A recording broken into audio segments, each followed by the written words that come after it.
Hare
संचिता वाचुनी करावे ते मणी समाधान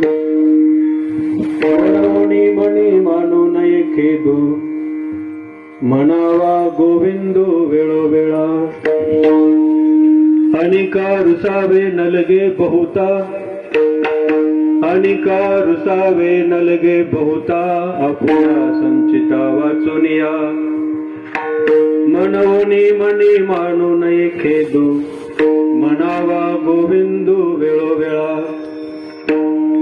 तुका म्हणे भार घातल्यावरी तुका म्हणे भार घातल्यावरी होईल कैवारी नारायण मनवनी मनी मानू नये खेदू म्हणावा गोविंदू वेळोवेळा विठ्ठल विठ्ठल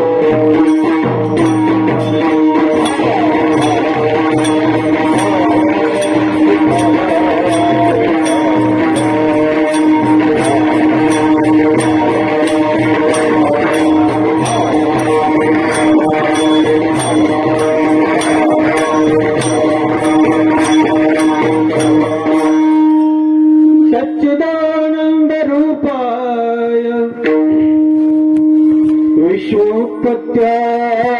विश्वोत्पत्त्यादिहेतवे तापत्रय विनाशाय श्रीकृष्णाय वयं नमः यं प्रव्रजन्तमनुपेतमपेतकृत्यं द्वैपायनो विरकातराजुहाव पुत्रेति तन्मयतया सर्वभिनेदोस्तं सर्वभूतहृदयं मुनिमानतोऽस्मि महायोगपीठे छटे भीमरथ्यां वरं पुण्डरीकाय दातुं मुनीन्द्रैः समागत्य तिष्ठन्तमानन्दकन्दम् परब्रह्मलिंगं भजे पांडुरंगं कलावज्ञ जीवोद्धरार्तावतारं कलंकांकतेजोदिकामोदिवक्त्रं खलानीशवादापणोदारदक्षं समाधिस्थमूर्तिं भजे ज्ञानदेवं पांडुरंगा करो प्रथम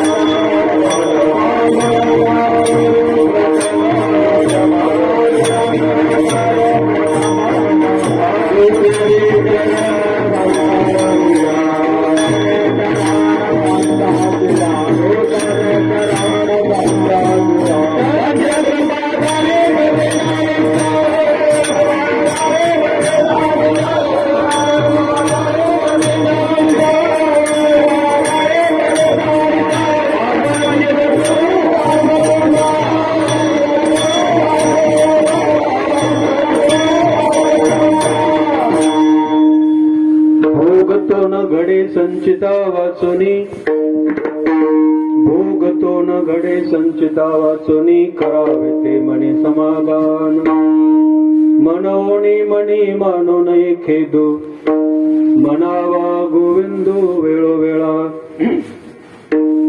प्रस्तुत चिंतनासाठी जो अभंग निवडलेला आहे हा अभंग वैराग्य राग रसिक जगद्गुरु तुकोबाराय किंबहुना वारकरी संप्रदायाच्या कलशस्थानी शोभणारे जगद्गुरु तुकोबाराय त्यांचा हा एक अतिशय उत्कृष्ट महत्वाचा विषय प्रतिपादन करणारा अभंग सर्वांना ज्ञात असलेला तोंडपाठ असलेला असा अभंग आपल्या समोर मांडलेला आहे। या अभंगाच्या माध्यमातून जगद्गुरु तुकोबाराय यावत प्राणी मात्राच्या दुःखाचं जे कारण आहे ज्याला विचारावं तो म्हणतोय की मी दुःखी आहे। प्रत्येक माणूस दुःखी आहे, तर या दुःखाचं कारण काय आहे, नेमकं या दुःखाचं कारण काय आणि त्या दुःखाची आत्यंतिक निवृत्ती कशी करता येईल आपल्याला, या गोष्टीचा निर्देश महाराजांनी या अभंगाच्या माध्यमातून केलेला आहे। विठ्ठला कोराळे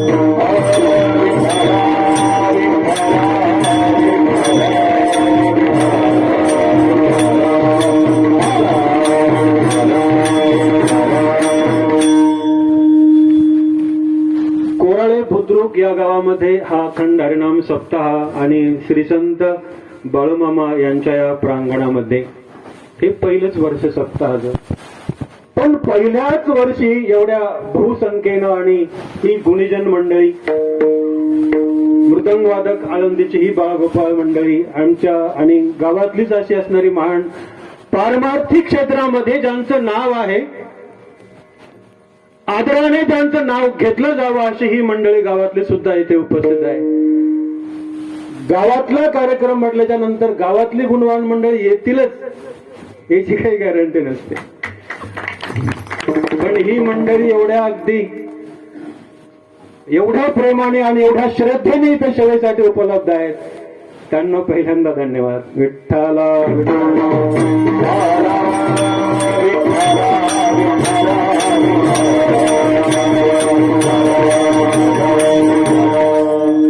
आमचे आदरणीय गणेश महाराज आहेत, विठ्ठल महाराज आहेत, अजून असणारी काही मंडळी रमेश महाराज आहेत, निलेश महाराज आहेत, मौली महाराज आहेत.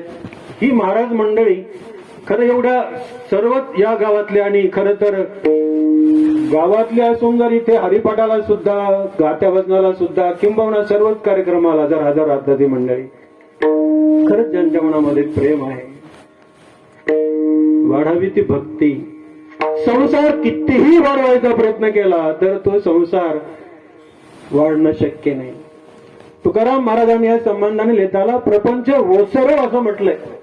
प्रपंच वाढवायचा प्रयत्न केल्याने तुमच्या आमच्या आणि रावणासारख्यांचा प्रपंच वाढला नाही, तिथं तुमचं आमचं कुठं काय मोजमाप लागणार. पारमार्थ तुका म्हणे सत्य कर्मा व्हावे सहाय्य, या नीतीने ही महाराज मंडळी या कार्यक्रमामध्ये सर्वही उपस्थित राहतात. आणि तुम्ही सर्व भाविक भक्त मंडळी एवढ्या प्रेमाने आणि मंडप हे ते सगळं आहे की नाही, सगळं छान आहे. सगळं बाळूमामांच्या या प्रांगणामध्ये सगळं छान आहे. खरं असे मंडप तर लग्नामध्ये असतात की नाही. सप्ताची मंडप म्हटलं की ते वाऱ्याने इकडून तिकडे तिकडून इकडं असं चालतं तिथे. ते लग्नामध्ये बघा ना,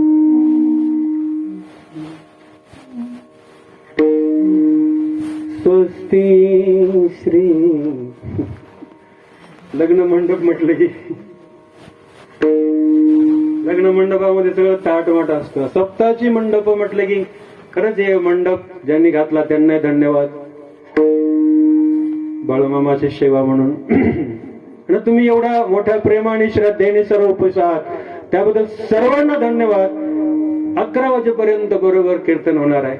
लय तुम्ही काही आता हे बस सोडतात की नाही असं नका डोक्यात आणू. 11ला म्हणजे 11ला संपेल. कसा वेळ संपला तुम्हाला कळणार नाही. तुम्हाला खरंच वेळ तर संपली पण कीर्तनाची काही काही गोड गोष्टी तुम्हाला सांगणार आहे त्या आपल्या आहे त्या वेळेमध्ये. एक बार भगवान शंकराला आपण वंदन करूया आणि पुढे जाऊ.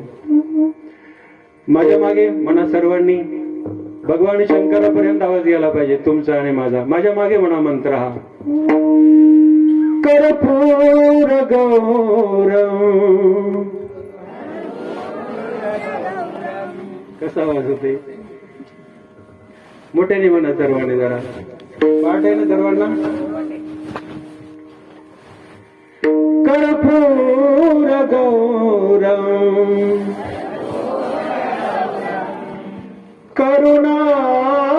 करुणावतारम संसार सारम भुजगेंद्रहारम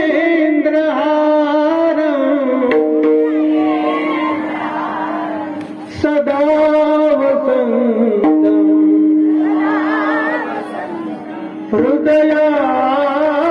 हृदयारविंदे भवं भवानी सहितं नमामि. भवं भवानी सहितं नमामि.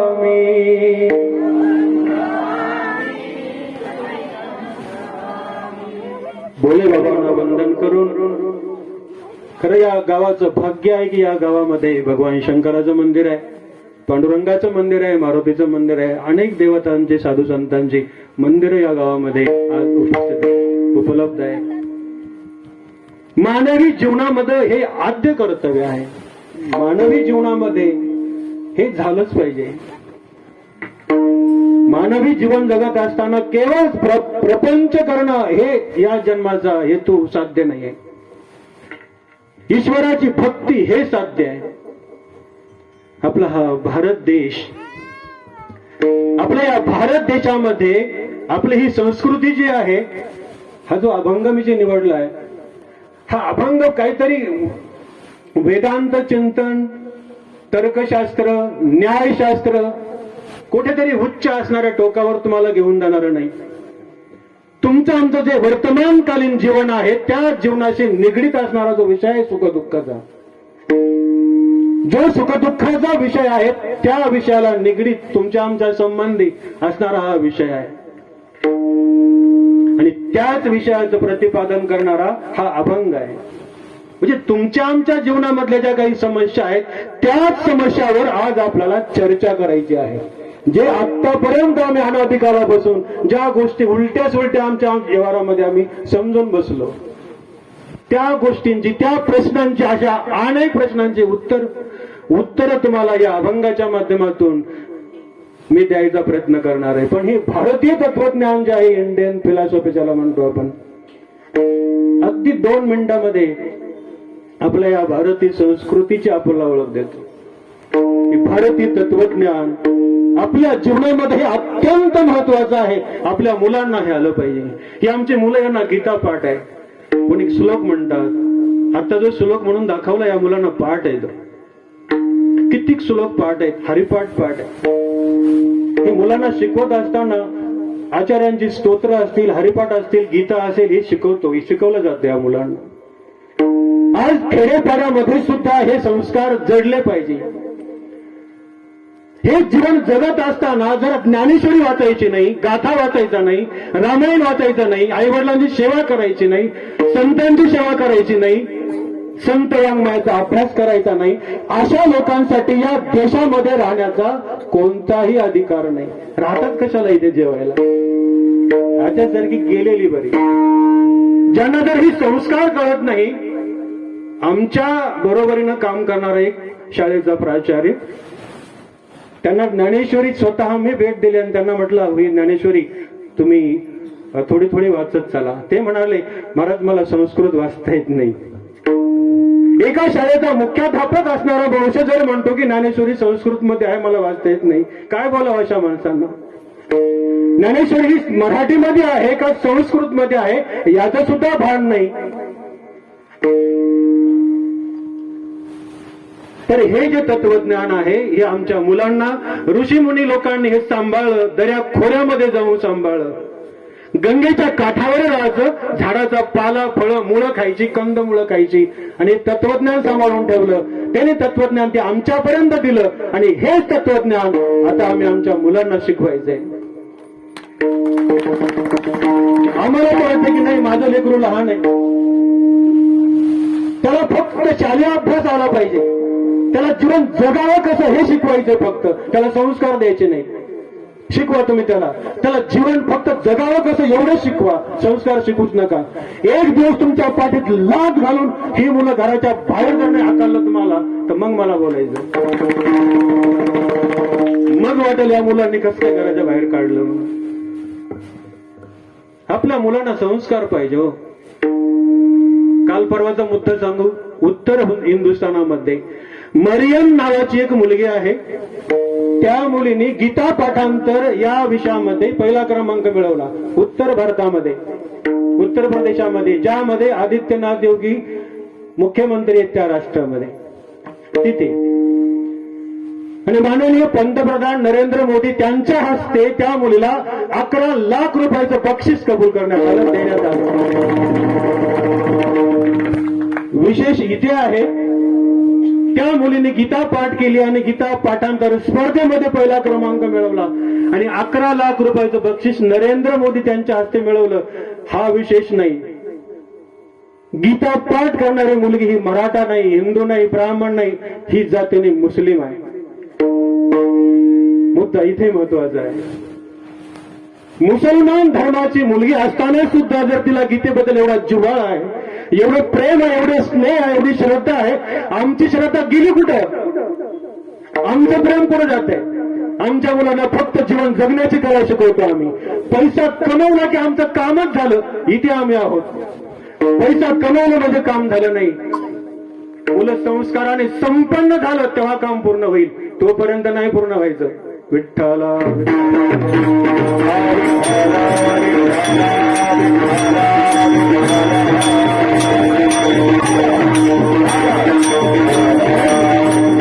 मुस्लिम धर्माच्या लोकांनी गीतेबद्दल एवढा आदर व्यक्त करावा. आणि आमच्या मुलांना जर विचारलं तर एकही श्लोक येत नाही. भारतीय संस्कृतीचा आद्य ग्रंथ म्हणून भगवद्गीता आहे. हा ग्रंथ आमच्या मुलांना आम्ही हे शिकवत नाही. आम्हाला आमच्या मुलांना डॉक्टर करायचं आहे, इंजिनियर करायचं आहे, अजून काहीतरी करायचं आहे, पैसा कमवायचा आहे, खूप मोठं व्हायचंय, नाव कमवायचं आहे. संस्कृती खड्ड्यात गेली तरी चालेल, पण आम्हाला इकडे पैसा कमवायचा आहे.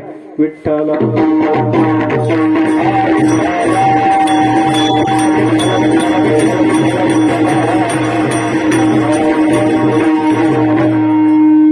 पैशापेक्षा संस्कृती महत्वाची आहे. बाजारामध्ये सगळं काही भेटतं आम्हाला. बाजारामध्ये सगळ्या वस्तू भेटतात, फक्त संस्कार सोडून. संस्कार ही गोष्ट बाजारात नाही भेटत, ती आत्मसात करावी लागते. अशा या महान देशामध्ये, संस्काराने संपन्न असणाऱ्या देशामध्ये आम्ही राहतो. पाश्चात्य देशों में अपने माँ को छोड़कर हर एक नारी को पाप के नजरे से देखा जाता है. देखिए हमारी भारतीय संस्कृती. आवडलं पटलं तर दाद द्या, नाही पटलं तर डोळे लावून घेतलं तरी चालते. पाश्चात्य देशों में अपने माँ को छोड़कर हर एक नारी को पाप के नजरे से देखा जाता है, लेकिन हमारे भारत देश में अपने पत्नी को छोड़कर हर एक नारी को माँ के नजरे से देखा जाता है. ये हमारी भारतीय संस्कृति, ये हमारे भारतीय संस्कृति की सभ्यता, ये हमारे भारतीय संस्कृति की दिव्यता. ऐसा हमारा भारत देश है. साधू संतांनी संपादन केलेलं हे ज्ञान या साधू संतांच्या डोक्यातलं त्यांनी आमच्यापर्यंत दिलंय. तेच तत्वज्ञान आता आम्ही आमच्या मुलांच्या डोक्यामध्ये ते घुसवायचं आहे. एवढं प्रेम आहे. मंदिराच्या समोरून जात असताना आमचं मस्तक झुकल्याशिवाय आम्ही पुढे जात नाही. एवढं प्रेम आहे आमचं. गंगा माता असेल तर गंगेच्या पात्राकडे आम्ही मस्तक झुकल्याशिवाय पुढे जात नाही. आई वडील थोर मंडळी असेल तिथं वंदन करून आम्ही पुढे जातो. एवढी संस्कृती आमची आहे. इतना दर नदियों को माता कह के बुलाते हैं,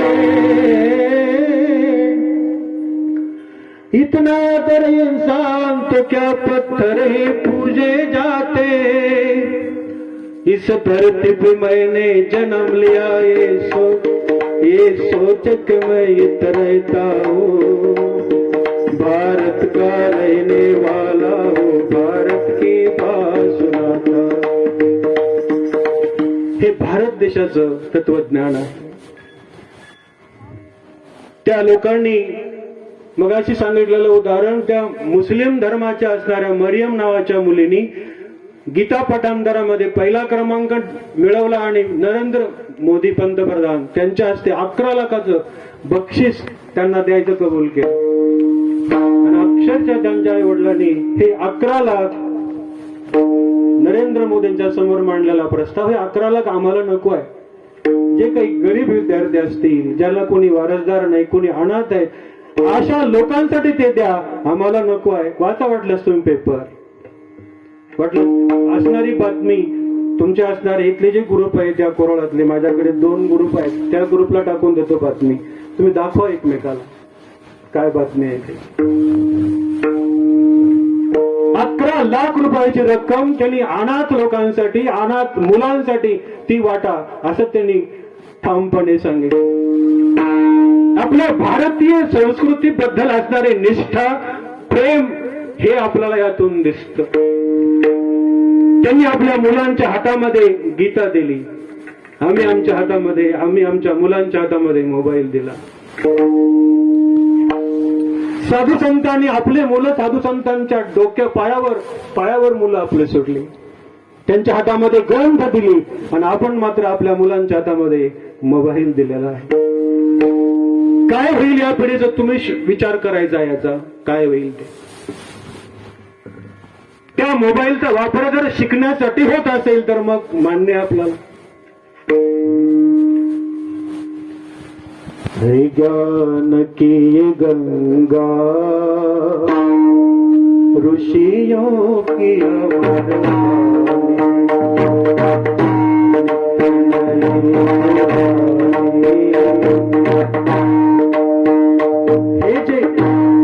बरं, यावर प्रश्न करतो मुलांना. तुम्ही काही इथं मोबाईल धारक मुलं आहेत, मुली आहेत, कुठलं बरं गीत आहे सांगता येईल तुम्हाला?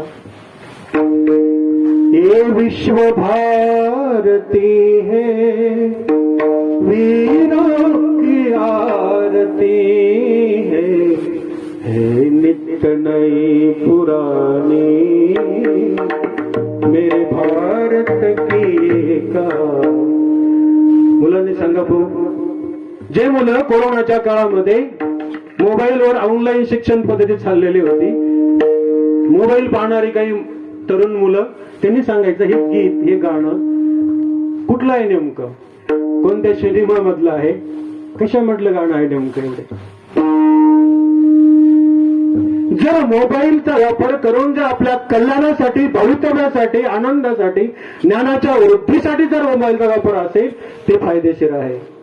हे जर केवळ टाइमपास करण्यासाठी जर चाललेला असेल, ही तुमच्या आणि तुमच्या परिवाराची यामध्ये अधोगती झाल्याशिवाय राहणार नाही, हे लक्षात ठेवा. विठ्ठला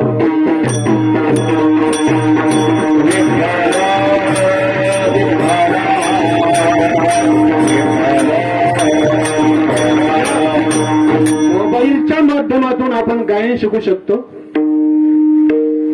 नृत्य शिकू शकतो, कीर्तन भजन शिकू शकतो, किंवा कोणताही विषय असू द्या तो आपल्याला त्या मोबाईलच्या माध्यमातून शिकता येतो. जर शिकण्याची वृत्ती आहे तर हे शक्य आहे, पण आमची शिकण्याची वृत्ती नाही आहे. आतापर्यंत या ऑनलाईन शिक्षण पद्धतीमध्ये आम्ही जे अभ्यास चेक केला, मुलांना वाचता सुद्धा येत नाही, लिहिता सुद्धा येत नाही. इंग्लिश मीडियमला असणारे मुलं, त्या मुलाला जर स्वतःचं नाव इंग्लिशमध्ये लिहिता येत नाही, दुसऱ्याचं नाव लिहिता येत नाही, तिसऱ्याचं नाव लिहिता येत नाही, आणि त्या मुलांना शिक्षक लोक A1 मार्क देऊन मोकळे होतात. बाप 1000 लोकांना सांगत होतो की माझ्या मुलाला A1 मार्क आहेत, A1 मार्क, सगळ्या विषयामध्ये A1 मार्क आहेत, आणि त्याच मुलाला दुसऱ्याचं नाव सुद्धा लिहिता येत नाही, वाचता सुद्धा येत नाही. कशाचे A1 मार्क आहे ते? त्यांनी टाकायचं, पुढे लोटायचं. काय येतं मुलांना? 10वीला गेला विद्यार्थी की मग सगळं काय आहे ते सगळं उघडं पडतं. मग मुलगा म्हणतो मला सायन्स कळत नाही, माझं डोकं दुखतंय, मला इंग्लिश कळत नाही, माझं डोकं दुखते. त्यामुळे त्याला मग तुला काय जमतंय? मला फक्त मोबाईल जमतंय, बस, दुसरं काही जमत नाही. ही अवस्था समाजामध्ये आहे, समाजाची आहे. सांगायचा मुद्दा इथेच आहे, आपलं हे भारतीय तत्वज्ञान जे आहे, या भारतीय तत्वज्ञानाचा आपण अभ्यास करावा. मोबाईल घेणं वाईट नाही आहे, त्याचा योग्य रीतीने वापर जर न केला तर ती गोष्ट वाईट आहे. आणि जर तुम्ही चांगला वापर करत असाल तर सर्वांना नमन आहे, वंदन. बघा, आपण आपलं आत्मपरीक्षण करा. मी मोबाईल पाहतो, माझ्याकडे मोबाईल आहे, पण मी ते चालू पाठ करण्यासाठी मला अनेक प्रकारची भावगीतं म्हणून दाखवायला लावली. अख्ख्या कीर्तनामध्ये तुम्हाला लक्षात येईल कसली बी भावगीतं, कसल्या ओव्या, कुठलंही काही घ्यायचं आणि ते पाठ करायचं. हा छंद जर मनाला लागला तर निश्चित पावलोपावली तुमची प्रगती आहे. पण जर वाईट छंद लागला तर पावलोपावली अधोगती झाल्याशिवाय राहणार नाही, हे निश्चित. विठ्ठला विठ्ठला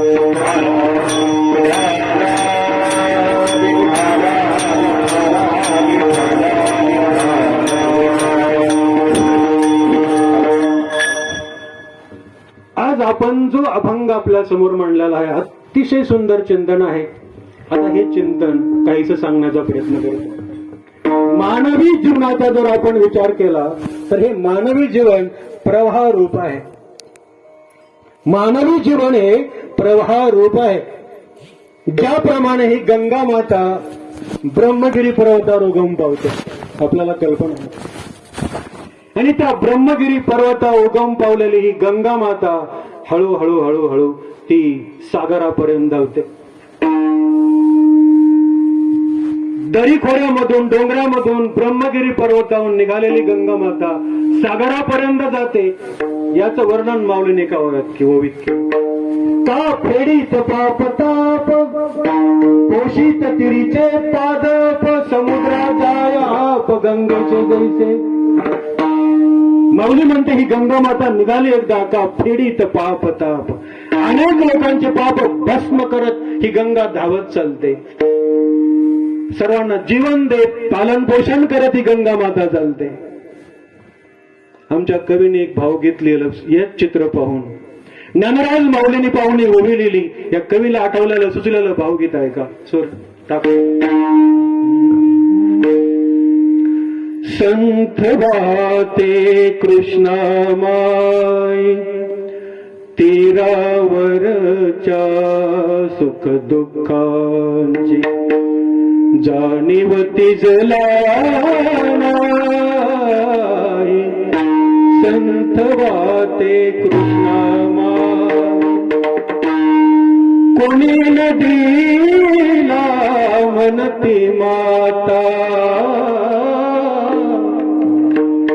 कोणी मानती पूज देवता. सही भावी कैसी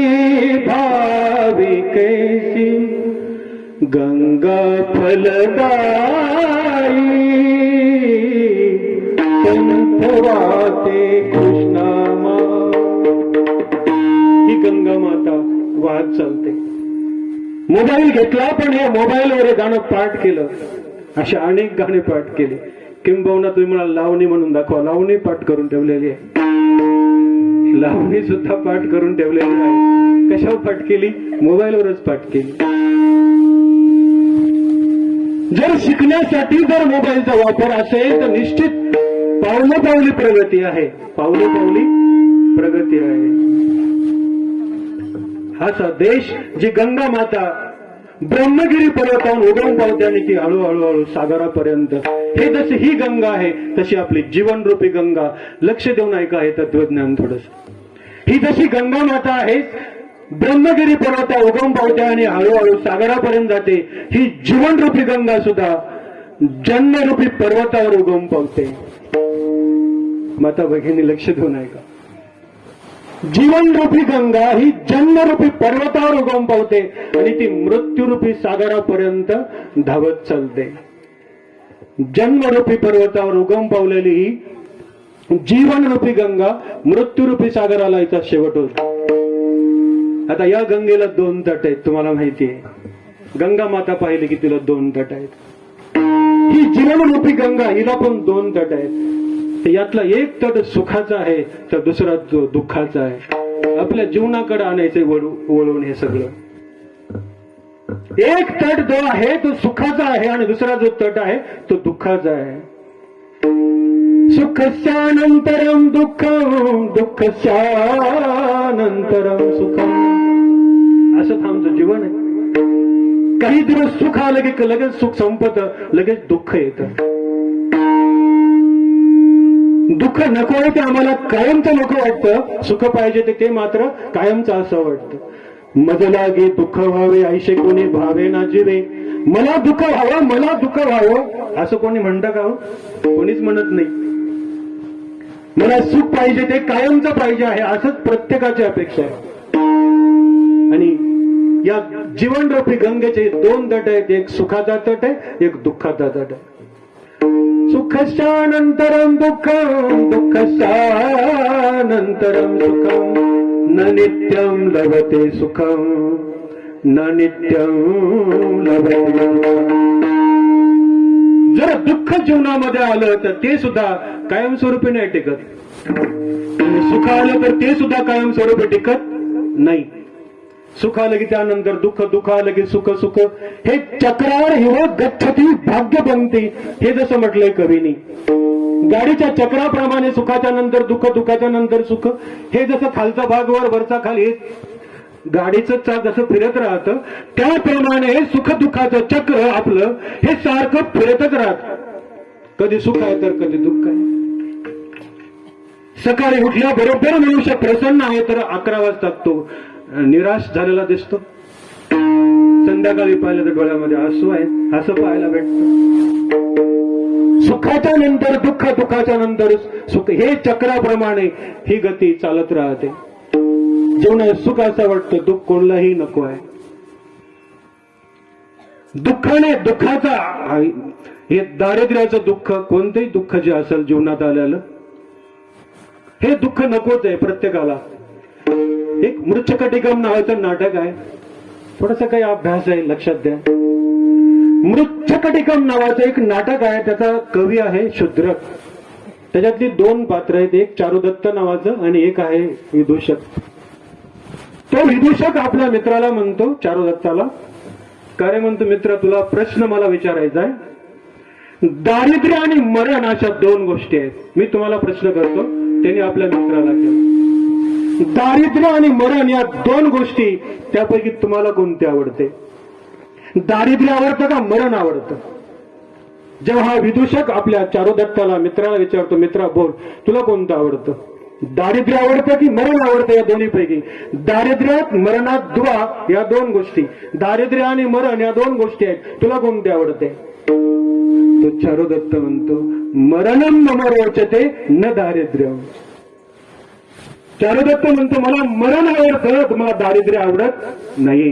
दारिद्र्याचं हे दुःख फार अवघड आहे. दारिद्र्यात मरणात दुवा, मरणम मम रोचते न दारिद्र्यम अल्पक्लेशम मरणम दारिद्र्यात आनंदकम दुःखम. मरणामध्ये काही क्षणापुरतं दुःख आहे, पण दारिद्र्यामध्ये मात्र जीवन आहे तोपर्यंत दुःखाला तोंड द्यावं लागतं. म्हणून मला दारिद्र्य आवडत नाही, मला मरण आवडतो, असा हा चारुदत्त म्हणतोय. हे संस्कृत साहित्य. मायबाप, मी तुम्हाला विनंती करेन, वेळ असेल काढा ग्रंथ एखादा. मोबाईलनी कोणाचंच भलं केलं नाही, किंबहुना भविष्य काळामध्ये कोणाचं भलं होणारही नाही. ग्रंथ हातामध्ये घ्यावे, ग्रंथ वाचा, तुमच्याकडे वेळ आहे. एकही क्षण आपल्या वया जाता कामा नये. काहीतरी शेतात कामाला गेला तर हरिपाठ म्हणाय चालू करा. माता भगिनींनी जर स्वयंपाक करत असाल तर काय हरकत आहे हरिपाठ म्हणायला? भगवंताचं भजन करण्याला हरकत काय आहे? चला, आपला मुद्दा सोडून लांब नेत नाही तुम्हाला. तर हा जो दुःख आहे, दारिद्र्याचं जे दुःख आहे, हे दुःख अवघड आहे. मानवी जीवनातला हा दुःखाचा तट आहे, एक सुखाचा तट आहे. दुःख नको आहे ते अनेक प्रसंगाने आपल्याला, त्या गोपिकांच्या जीवनामध्ये दुःख झालं बघा. त्यांना दुःख झालं ते पैशाचं नाहीये, प्रपंचामध्ये काही नुकसान झाले म्हणून त्या दुःखाने दुःखी नाही. त्यांचं दुःख आहे भगवान श्रीकृष्ण परमात्मा त्यांना सोडून गेलाय. आपला प्रियकर असणारा प्रिय व्यक्ती भगवान परमात्मा, भगवान श्रीकृष्ण त्यांना सोडून गेलाय, ते त्यांचं दुःख आहे. गोपी गीतामध्ये असणारे 20 श्लोक आहेत, त्यातला एक तुकडा आपल्याला सांगतो. तुटीर युगा येते त्वाम अपश्यताम आटत यत भवान न निकाननम. तुटीर युगा येते त्वाम अपश्यताम. ही गोपी म्हणते, हे भगवंता, तुला न पाहता गेलेला एक क्षण सुद्धा तो आम्हाला योगाप्रमाणे वाटतो. एक क्षण सुद्धा सहन होत नाही, तुझं दर्शन आम्हाला व्हावं. एवढ्या विरहामध्ये व्याकुळ असणाऱ्या या गवळणी आहेत. याच गवळणी त्या उद्धवाला म्हणतात, उद्धवा. उद्धवाच्या पायाला हात लावून त्या गवळणी उद्धवाला म्हणतात, उद्धवा, एक बार फक्त कृष्णाचं दर्शन आम्हाला मिळालं पाहिजे, त्यासाठी तू प्रयत्न कर. मिला दो श्याम से उद्धव तेरा गुनाह भी गाएंगे. जर त्या भगवंताचं दर्शन दिलं तर भगवंताचं भजन करणं आम्ही सोडून देऊ आणि तुझं भजन करू. गोपिका म्हणतात, उद्धवजी, एक बार फक्त त्या भगवान श्रीकृष्णाचं दर्शन व्हावं, भगवंताचं भजन करणं आम्ही सोडून देऊ आणि तुमचं गुणगान गाऊ. फक्त एक बार भगवंताचं दर्शन झालं पाहिजे. यदि फिराए गोकुल में हमें दर्शन दिला देना, हमें दर्शन दिला देना, हमें दर्शन दिला देना. चरण में शीश धर धर के हम उनको लगाए, मिला दो शाम से उठो. भगवंताच्या विरहामध्ये दुःखी असणाऱ्या या गोपी भगवंत मिळावा, भगवंताची भेट व्हावी, भगवंताचं दर्शन व्हावं यासाठी तळमळतायत. कन्हैया रे, कन्हैया रे,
विरहामध्ये असणाऱ्या गोपी एक चित्रण जगद्गुरु तुकाराम महाराजांनी लिहिलं. काय मोकलिले वणी सावधानी वेडी, सावधानी कानया रे, कानया रे, कानया रे जगदेटी. हे भगवंता तुझं दर्शन. तुकाराम महाराजांनी तर स्वतःच्या संसाराची राख रांगोळी केली. भगवंताच्या भक्तीसाठी, समाजाच्या कल्याणासाठी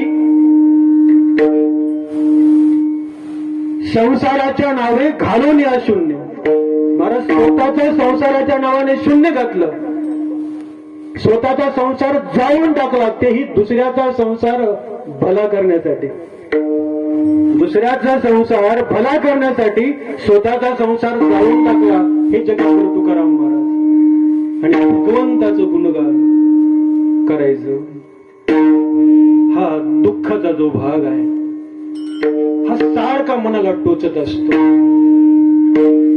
अशी काही मंडळी काही ना असं वाटायला लागलं. का म्हटले महाराज, माझ्या जीवनामध्ये दर दिवस हरिपाठ 3 वेळा म्हणतो, काकडा भजन करतो, गाथा भजन करतो, ज्ञानेश्वरी वाचतो, गाथा वाचतो, रामायण वाचतो, महाभारत वाचतो, हे सगळं वाचतो.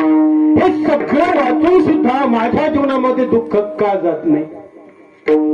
आम्हाला असंच वाटतं, मृदंग वाजून वाजून बोट फुटले, अजून ब्रह्मचारीच आहे.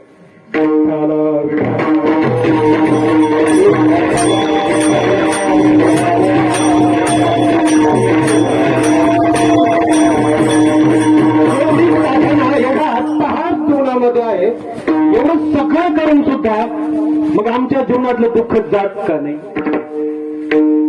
महाराज अशी अनेक साधक मंडळी महाराजाकडे आली, तुकाराम महाराजांकडे. महाराज म्हटले, महाराज भजनावर जर भजन चालू केलं, संध्याकाळी 9ला भजन झालं तर सकाळी काकड्याने शेवट होतो. एवढं भजन आमच्या जीवनामध्ये आहे.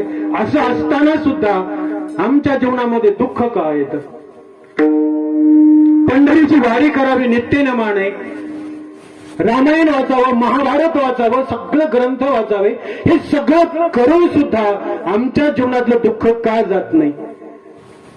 असे अनेक प्रश्न लोक विचारायला लागले. काही माता भगिनी म्हणायला लागल्या, देवा का म्हटले, महाराज आम्ही एवढं सगळं करतो, ज्ञानेश्वरी वाचतो, माळा जपतो, मालकाने आवाज दिला तर पाणी पाणी पाणी म्हणून मालकाच्या डोळ्यात पाणी आलं तरी आम्ही पाणी घेऊन येत नाही.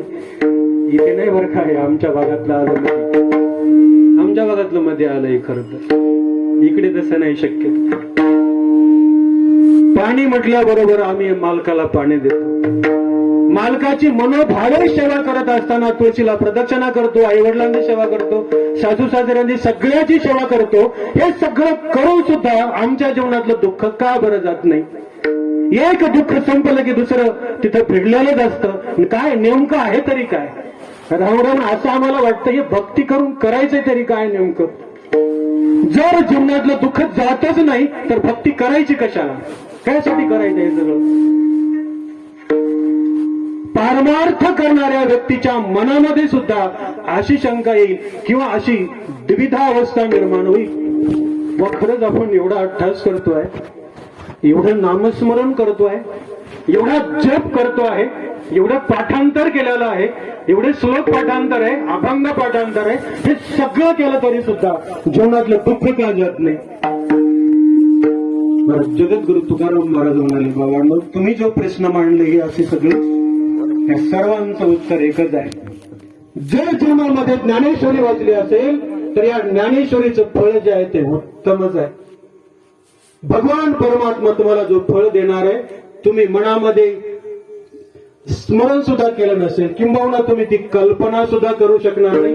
कल्पनेपेक्षाही कधीतरी पटीने तुम्हाला ते अधिक फळ मिळणार आहे. कल्पनेपेक्षा सुद्धा अधिक पटीने. महाराज आम्ही आळंदीला आलो, ते आमची ही स्वप्न नव्हती जे आम्हाला मिळालं. किंवा असे अनेक भक्त लोक आहेत, त्यांचं स्वप्न सुद्धा नव्हतं की एवढं मिळेल म्हणून. उपमन्यू नावाचा मुलगा वाटीभर दूध मिळावं मला भगवंताकडून म्हणून वाटी घेऊन धावत सुटला होता. भगवंताने वाटीभर दूध मागण्याच्या बदल्यामध्ये वाटीभर दूध दिलं नाही, दुधाचा सागरच देऊन टाकला त्याला. कुठे आमची कल्पना आणि देणारा परमात्मा आहे? महाराज म्हणतात, जर तुम्ही ज्ञानेश्वरी वाचली असेल त्याचं फळ उत्तमच असेल. पंढरपूरची जर वारी केली असेल तर त्याचं फळ तुम्हाला एवढं भेटेल, अलोट फळ भेटेल परी वेळ की गा, हे जसं म्हटलंय माऊलीनी. याचं फळ अलोट तुम्हाला भेटणार आहे, याची तुम्ही कल्पनाही करू शकणार नाही. एवढं सुख, एवढं समाधान, एवढी शांती तुम्हाला त्या कर्माची मिळणार आहे. तुम्ही जर मृदंग वाजवला असेल, काकडा म्हटला असेल, गाथा वाचला असेल, ज्ञानेश्वरी वाचली असेल, या सगळ्याचंच फळ हे उत्तम आहे. हे उत्तम चांगलंच फळ तुम्हाला मिळणार आहे. हा जो भोग तुमच्या जीवनामध्ये येतो, हे दुःख जे जीवनामध्ये येतं, राम असं वाटतं आम्हाला. एक 3-4 वाक्य सांगतो. एक वाक्य पहिलं असं, लोकांना असं वाटतं की चांगलं केलं तर चांगलं होतं, हे एक वाक्य. याच्याबद्दल तर शंका नाही कुणाला. चांगलं वागलं तर चांगलं होतं, चांगलं वागलं तर चांगलं होतं, लोक म्हणतात, आम्ही म्हणतो, सर्वांना मान्य. वाईट वागलं तर वाईट होतं, वाईट वागलं की वाईट होतं, हेही सर्वांना मान्य. याच्यातही कोणाला शंका नाही. पण चांगलं वागून वाईट होतं आणि वाईट वागून जर चांगलं होतं, इथे आमची शंका आहे. बऱ्याच लोकांना वाटतं एवढं आम्ही भक्ती करतो तरी आमचं वाईट होतं, आणि काही लोक आम्हाला असं दिसतात, एवढं वाईट वागतात, एवढं वाईट वागतात, त्यांच्या वाईटपणाच्या ह्या सीमा सगळ्या संपलेल्या आहेत, एवढं वाईट वागतात, तरी त्यांच्याकडे मात्र धन दौलत भरभक्कम आहे. काय याचं मर्म आहे असं वाटतं. पारमार्थ करणाऱ्या माणसाच्या मनामध्ये सुद्धा एक विचलित त्यांची द्विधावस्था निर्माण होते. काय गडबड आहे? एवढं भजन करावं तरी दुःख जात नाही, आणि तो मनुष्य मात्र सैराट सुटलेला मनुष्य आहे. त्याच्या जीवनामध्ये म्हटलं गाड्या काय, घर काय, संपत्ती काय, सत्ता काय, हे सगळं त्याच्या जीवनामध्ये. वागणं एकही नीट नाही. का बरं? आणि चांगलं वागून का वाईट होतं, आणि तो वाईट वागत होता चांगलं का होतं, या दोन ओळी तुकाराम महाराजांनी त्यांना उत्तर दिलं. बाबांनो, तुमच्या जीवनामध्ये तुम्ही आता चांगलं वागून सुद्धा जर वाईट झाली एखादी घटना किंवा दुःख आलं तुमच्या प्रसंगामध्ये, याचा अर्थ पाठीमागे जे तुम्ही वाईट कर्म करून ठेवलेलं आहे, जे वाईट कर्म पाठीमागं केलं ते कर्म तुम्हाला इथे भोगायला आलेलं आहे, आणि त्या वाईट कर्माचं फळ म्हणून तुम्ही आता दुःख भोगताय. जेव्हा या ज्ञानेश्वरी पारायणाचं फळ तुम्हाला भेटायला सुरुवात होईल तेव्हा सर्व मालामाल झालेला असेल. परंतु ते पाठीमागं करून ठेवलेलं जे कर्म आहे, बापूंचं एक वाक्य आहे, मजा हमने लुटाई मुसीबत कोण भोगेगा. कर्म करत असताना आम्हाला लाज वाटली नाही, मग भोगताना का लाज वाटते? एखादं कर्म करताना, खोटं बोलताना, दुसऱ्याला फसवताना आम्हाला लाज वाटत नाही, मग भोगायला काय लाज वाटते? मग भोगताना का डोळ्यामध्ये पाणी येतं? दुसऱ्याला फसवणं आम्ही पुरुषार्थ केला असं वाटतं, मग त्याच कर्माचं फळ दुःख हे भोगताना आल्याच्या नंतर आपण ते पाठीमागं करून ठेवलंय, मग ते आता निमूटपणे भोगायचंय.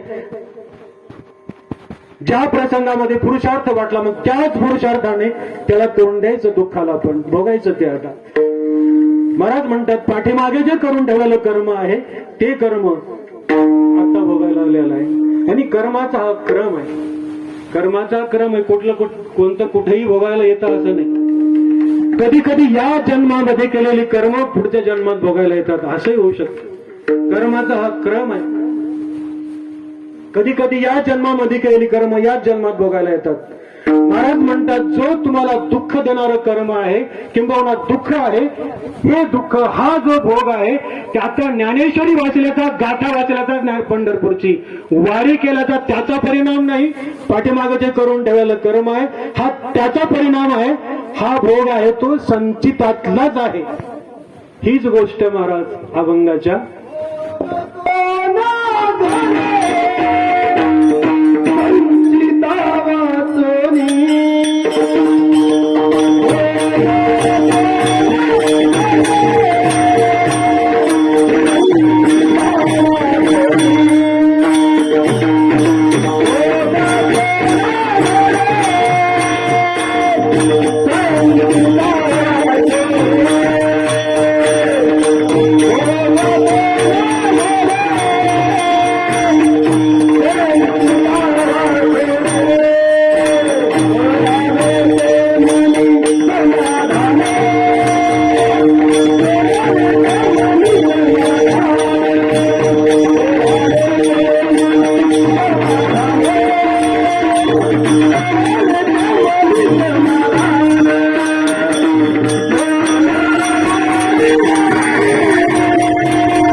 करावे ते मनी समाधान. महाराज म्हणतात, जो जीवनामध्ये भोग आला तो संचितातला भोग आहे. पाठीमागे करून ठेवलेलं हे कर्म जे आहे ते आपल्याला सोडत नाही, काही केलं तरी. कर्म करताना आपण कोणताही विचार करत नाही. दुसऱ्याची निंदा केली असेल, कोणाला फसवलं असेल, किंबहुना एखाद्याचा प्रपंच उद्ध्वस्त केला असेल, आठवा जरा काय काय केलं ते. किंबहुना या जन्मात केलं नसेल तर पाठीमागच्या जन्मात केलं असेल. जे करून ठेवलेलं आहे ते तुम्हाला भोगावंच लागेल, याच्यामध्ये काहीच पर्याय नाही. भोगल्याशिवाय त्याचा हे जे संचित आहे, संचितातला जो भाग आहे कर्माचे जर आपण विचार केला तर दोन तीन शब्द आहेत त्यासाठी. एक आहे क्रियमान कर्म, दुसरा आहे संचित कर्म आणि तिसरा आहे प्रारब्ध कर्म. थोडस शास्त्र चिंतन आहे, लक्ष देऊन ऐक. काही प्रश्न माता भगिनींना विचारतो आणि काही प्रश्न पुरुष मंडळींना विचारतो. सावध राहायचा आहे. प्रश्न तुम्हाला विचारणार आहे, काही प्रश्न तुम्हाला उत्तर द्यायची आपल्याला. क्रियमान कर्म जे आहे यामध्ये कृ धातू आहे 8व्या गणाचा. कृ करोती, करोती, कुरुत, कुर्वंती, करोशी, कुरुत, कुरुत, करोमी, कुरुवः, कुरुमः असा हा धातू चालतो. आणि त्याला मान प्रत्यय लागून हा वर्तमान कालवाचक धातू साधित विशेषण आहे. याचा अर्थ आहे वर्तमानकालीन क्रिया, क्रियमान कर्म. आता आपण जे भजन करतो आहोत हे क्रियमान कर्म आहे. दुसरा शब्द जो आहे संचित. संचित यामध्ये सम हा उपसर्ग आहे आणि ची चिन्होती धातू आहे. गोळा करून ठेवणे, एकत्र करणे, स्टॉक करणे असा याचा अर्थ आहे. हे कर्म आणि भूतकाल वाचक धातू साधित विशेषण आहे, गोळा करून ठेवणे. आणि तिसरा जो शब्द आहे ते प्रारब्ध. यामध्ये प्र आणि आ असे दोन उपसर्ग आहेत आणि रब धातू आहे. पहिल्या गणाचा आत्मनेपदी धातू आहे हा. रभते, रभेते, रभंते, रभसे, रभेथे, रभद्वे, रभे, रभावय, रभामहे असा हा धातू चालतो. आणि हे कर्मणी भूतकाल वाचक धातू साधित विशेषण आहे. याचा अर्थ असा की हे भोगण्यासाठी आरंभ झालेला आहे, प्रारब्ध. मग क्रियमान कर्म, संचित कर्म आणि प्रारब्ध कर्म अशाही 3 कर्माचा क्रम आहे. याच्यामध्ये परत क्रम आहे. अजून परत सोपं सांगू तुम्हाला, लक्ष देण्यासाठी पहा. आपण पैसा कमवण्यासाठी काही काम करत असतो आणि पैसा कमवतो, हे क्रियमान कर्म आहे. पैसा कमवण्यासाठी आपण आज काही शेतावर गेलो किंवा कामाला गेलो, नोकरीला गेलो, तिथे कामावर जाणं हे क्रियमान कर्म आहे. आणि महिना झाल्याच्या नंतर पगार येणं, ते आपण बँकेमध्ये जमा करणं, किंबहुना आता बँकेतच जमा होते पगार. आता पगार ही बँकेतच जमा होते. ती बँकेमध्ये जमा होणं हे संचित आहे. आणि त्या बँकेतून मग एटीएम मधून आपण 1500 रुपये काढणं हे प्रारब्ध कर्म. अजून शेतकऱ्याच्या भाषेत सांगू. शेतामध्ये गहू पेरण्यासाठी शेतकरी शेतामध्ये गेला, गहू पेरतो आहे, हे त्याचं क्रियमान कर्म आहे. गहू वाढला, मोठा झाला, गहू काढला, पोती भरली, घरामध्ये गव्हांची थप्पी आणून लावली, हे संचित आहे. आणि त्यातलं 4 पैला खाण्यासाठी काढलं हे प्रारब्ध आहे. आता तर कळालं सगळ्यांना. नसेल कळालं तर नंतर. आता माता भगिनींना प्रश्न विचारतो. जे 4 पायला गहू आपण खाण्यासाठी काढले हे कोणतं कर्म आहे? प्रारब्ध आहे. बरोबर आहे. पुरुषांना प्रश्न करतोय. शेतकरी शेतात गहू पेरण्यासाठी गेला, हे कोणतं कर्म आहे? क्रियमान कर्म. हे क्रियमान कर्म आहे. आणि 4 पैला खाण्यासाठी काढलं हे प्रारब्ध कर्म आहे. याच्यामध्ये फरक असतो. लोकांना असं वाटतं गळ्यामध्ये माळ घातली, पंढरीच्या वारीला लागला की सुखाचा लोटच पाठीमागे लागला पाहिजे. एवढं सोपं नाही. हा काय खेळ नाही पोरांचा. असं कधी होत नसतं. असं कधीच होत नाही जीवनामध्ये. हातात टाळ घेतल्याबरोबर पाठीमागे लगेच देव धावत, भक्ता बोल काय पाहिजे. ही वेड्याची भक्ती आहे. विठ्ठला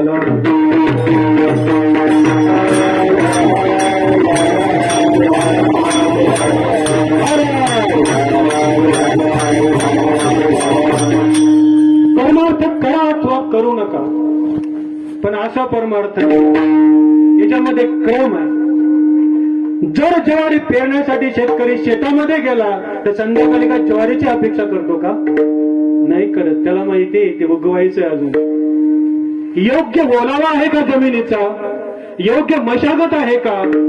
उगवण्यासारखं आहे का? उगवलं का? त्याची वाढ झाली का? त्याला योग्य कालावधीत जावा लागतो, तेव्हा ज्वारी हातात पडते. जर ज्वारी पदरात पडण्यासाठी जर क्रम आहे तर मग या विश्वराच्या या सृष्टीमध्ये याच्यामध्ये क्रम असेल की नाही? मोकार कारभार आहे. काही गळ्यात माळ घातली की सुखाची आलोट पाठीमाग, ही अज्ञानाची भक्ती आहे. अज्ञानाची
जगद्गुरु तुकाराम महाराजांनी प्रमाण दिलं, अज्ञानाची भक्ती इच्छिती संपत्ती.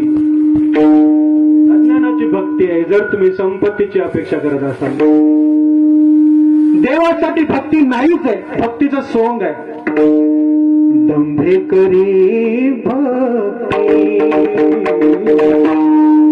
सोंग दावे जहना. भक्तीमध्ये दंभ आहे, देवासाठी भक्ती नाहीये ती. जर सुखाची आणि पैशाची जर अपेक्षा असेल, ज्या भक्तीमध्ये ती भक्ती नाहीच आहे. अज्ञानाची भक्ती विच्छिती संपत्ती तयाचे चित्ती बोध कैचा, असा महाराजांनी लिहिलंय. असं नसतं कधी. हा कर्म सिद्धांत आहे, याच्यामध्ये कालावधी आहे. जे आपल्या जीवनामध्ये भोगायला आलेला भाग आहे. भोग तो न घडे संचिता वाचून, संचिताशिवाय हा भोग घडूच शकत नाही. जे आपल्या जीवनामध्ये भोगायला आलं ते आपल्याला बघून पार पडावं लागतं. न भोक्तव्यम क्षीयन्ते कर्म कल्पकोटी शतरपी. एका श्लोकामध्ये सुभाषितकाराने असं म्हटलं, ना भोक्तव्यम क्षीयन्ते कर्म कल्पकोटी शतरपी अवश्यमेव भोक्तव्यम कृतिम कर्म शुभाशुभम. कर्म शुभ असो या अशुभ असो, तुम्हाला ते भोगूनच पार पाडावं लागेल. त्यामध्ये कोणतंही गत्यंतर नाहीये. तुम्हाला भोगल्याशिवाय गत्यंतरच नाही, भोगूनच पार पाडावं लागेल. तुमचं आमचं काय घेऊन बसलात महाराज? वशिष्ठ दत्त लग्नश्च राम किम भ्रमते वनम, असं म्हटलंय. ब्रह्मांडाचा मालक भगवान राम, लोकाभिरामम रणरंग धीरम राजीव नेत्रम रघुवंशनाथम कारुण्य रूपम करुणाकरंतम, असं ज्यांचं वर्णन आहे. ब्रह्मांडाचा धनी, ब्रह्मांडाचा मालक आणि साक्षात वशिष्ठ मुनीने ज्यांच्या लग्नामध्ये मंगलाष्टका म्हटल्या होत्या, तरी कवी म्हणतो राम किम भ्रमते वनम. रामाला सुद्धा वनवासाला जाण्याची का वेळ आली? ज्ञानराज माऊलींनी फार मोठ्या मोठ्या लोकांच्या नावाची यादीच दिली. परिवेशी गवारा सादर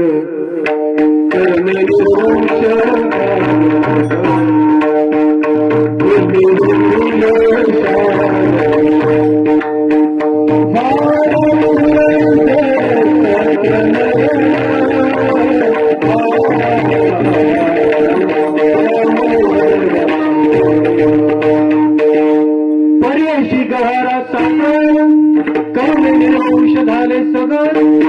फार मोठ्या मोठ्या लोकांची यादी दिली. हा भोग जर इंद्राधिकांना चुकत नाही, तुमच्या आमच्या सारख्या उंदराधिकांना काय चुकणार? चुकलं असं वाटते? कुठे आपण चुकणार आहे काय? शकणं शक्य. नाथबाबांनी लिहिलं, अदृष्टाधीन शरीर ते तालिया हरिहर अन्यथा न करवे अनुमात्र. हे वेदशास्त्र संमत. नाथबाबांनी लिहिलं, हे वेदशास्त्र संमत आहे. जे आपल्या प्रारब्धामध्ये आहे, कपाळामध्ये, दैवामध्ये आहे, हे मोडणार नाही, तुटणार नाही, नष्ट होणार नाही, भोगूनच पार पाडावं लागेल. भोगल्याशिवाय गत्यंतर नाही. ना भोक्तव्यम क्षीयते कर्म. भोगल्याशिवाय ते नष्ट होणारच नाही हा शास्त्र सिद्धांत आहे. केले कर्म झाले तेची भोगाले. केले कर्म झाले तेची भोगाले.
आयुष्य किती. जे कर्म आपण केलं ते भोगावंच लागतं. काहीच पर्याय नाही त्याच्यामध्ये.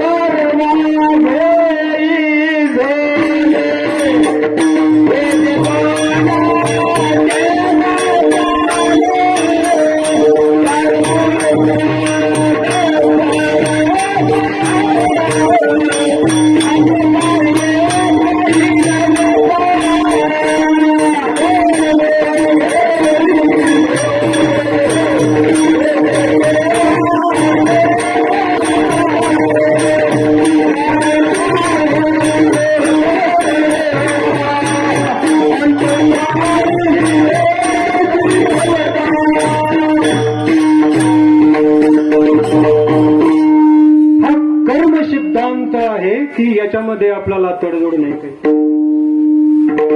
केले कर्म झाले तेची भोगाले. उपजले मेले आयुष्य. एक भावगीत आहे आपण ऐकलेलं आहे. जगी जीवनाचे सार घ्यावे जाणून सत्वर. जैसे ज्याचे कर्म ते फळ देतो रे. कवीने साध्या ओळी लिहिल्या पण खूप अत्यंत महत्वाच्या ओळी आहेत. जे भगवान परमात्मा ते फळ देणार आहे. फळ देतो रे ईश्वर. ईश्वर फळ. जे आपण कर्म करून ठेवलं. कोई लाख करे चतुराई कर्म का लेख मिटे नारे भाई. हे तर ऐकलेलं आहे सर्वांनी. ऐकले का? वरातीचे गाणे ऐकून ऐकून कान जरा आमचे खराब झाले. वरातीचे गाणे ऐकून ऐकून कान जरा खराब झाले. त्याच्यामुळे काही भावगीते लक्षात येत नाहीत नेमकं कुठलं आहे ते. त्याच्यामध्ये अभंगामध्ये दुसरंच काहीतरी शिरत. जरा समझो उनकी सच्चाई रे कर्म का लेख मिटे नारे भाई. इस दुनिया में भाग्य के आगे चलना किसी का उपाय. कागज हो तो सब कोई बाचे कर्म न बाचा जा. एक दिन किसी किस्मत के कारण बन को फिर बुराई रे कर्म का लेख मिटे नारे भाई. कर्मचा लेख मिटेना. हे तर ऐकलेलं आहे सर. जे कर्मामध्ये लिहिलं हे मिटणं शक्य नाही.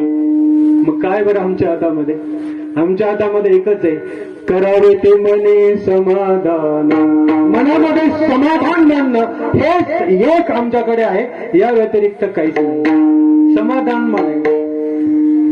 जर जीवनामध्ये एखादं संकट आलं, दुःख आलं, समजायचं पाठीमागे कर्म करताना लाज वाटली नाही, आता भोगताना काय लाज वाटायचं? काय लाजायचं भोगताना? आता हस्त्याचर्याने त्याला आपलं तोंड द्यायचं.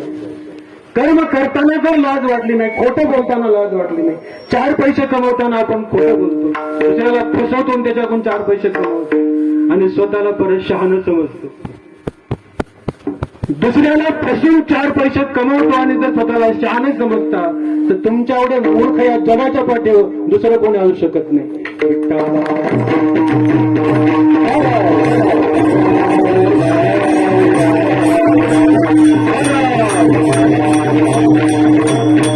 सामान्य जनतेची आम्ही फसवणूक करतो. कोणी एखादा मनुष्याला, साधी भोळी एखादी महिला, मजुरीने काम करणार एखादी महिला गरीब दुकानात आली, 400 रुपयाची साडी असते, 1000 रुपये सांगून देतो. ती बिचारी खाली मान घालून लहानसं तोंड घेऊन 1000 रुपयाला सांगितलेली साडी ती काय ती 400 रुपयाला मागणार आहे का? दुकानदार काहीतरी कमी करा, काहीतरी कमी करा, काहीतरी कमी करा ना. बरं जाऊ द्या, 800 रुपयाला द्या. 200 रुपयाने आणि 300 रुपयाने शेतामध्ये काम करणारी माता, घामाने अंग गोला झालेला आहे. उन्हामध्ये काम करून करून काळा ठिक्कर चेहरा पडलेला त्या मातेचा, आणि त्या मातेकडून तुम्ही 400 रुपयाची साडी जर 800 रुपयाला विकता, तर तुमच्याकडे गद्दार या जगाच्या पाठीवर कोणी असू शकत नाही. विठ्ठला विठ्ठला.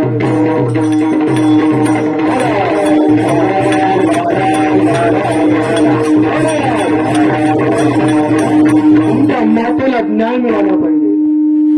एखादा सामान्य नागरिक जर आमच्या दुकानामध्ये आला, योग्य किमतीला त्याला आम्ही दिलं पाहिजे. किंबहुना गरीब जर असेल त्याला 2 पैसे अजून कमी. हे जर केलं तर त्या दुकानामध्ये बसून सुद्धा ते कीर्तन ऐकल्यासारखं होईल, हा एक मोठा सत्संग केल्यासारखं होईल. जर दुसऱ्यांचे गळे कापणं चालू असेल, जर कीर्तनात येऊन बसत असाल, तर या कीर्तनात बसण्याला तुमच्या काहीही अर्थ नाही, हे लक्षात ठेवायचं.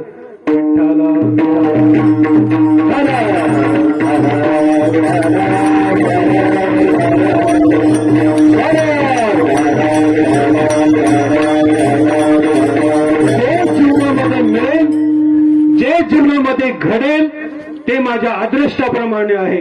योग्य प्रमाणामध्ये योग्य कमव जे आहे ते.